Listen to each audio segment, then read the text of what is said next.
of police camera action.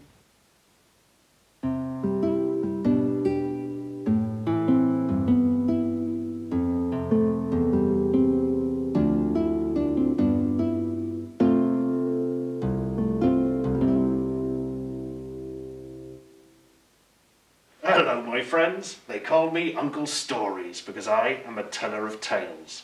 And today I'm going to tell you a story and I hope you enjoy it and maybe learn a little something from it too. This is the story of Ricky the Kindly Gnome.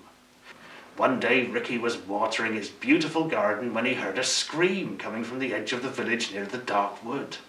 Ricky dropped his watering can and raced over to see what the problem was. He found one of the lady gnomes looking very scared and pointing out towards the wood. "It's a bear," she cried. And she was right. Ricky could see a big brown bear walking towards the village.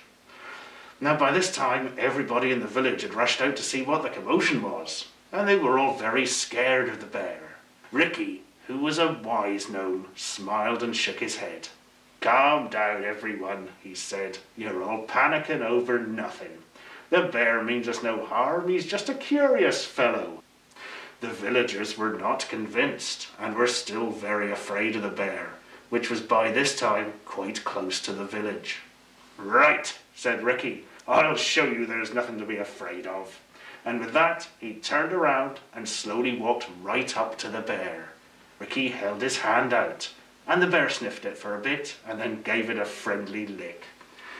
The villagers breathed a sigh of relief. Do you know what bleeding out is, my friends? It's when someone dies because lots and lots of blood has left their body very quickly. And that's exactly what happened to Ricky. You see, the bear got angry or scared or something like that, and it swiped its huge claw across Ricky's face, rending through the flesh in his head and stripping it right down to the bone. Ricky sort of flailed around for a while as chunks of raw meat hung from his open skull by sinews, and blood spewed and gushed everywhere like some kind of horrible fountain. He soon fell to the floor, making a kind of half screaming and half gurgling sound as his whole body started turning white. The bear walked off at this point. Maybe he didn't like the smell of the blood, I don't know, and a couple of the villagers ran over to help. Well, I say help, they really just stood around the body, shaking and crying and vomiting a little. I mean, you can't blame them, when Ricky's eyeballs was hanging right out of his skull, and that's not a nice thing to see.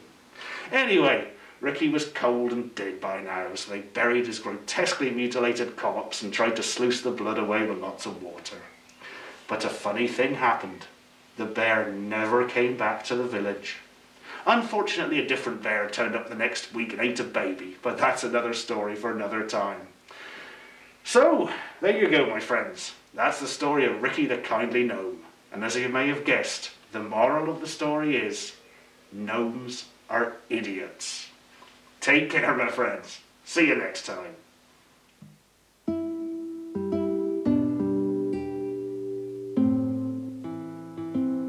Philip Schofield and Emma Forbes will be talking telephone numbers at 7:30, followed by another case for Wycliffe at 8.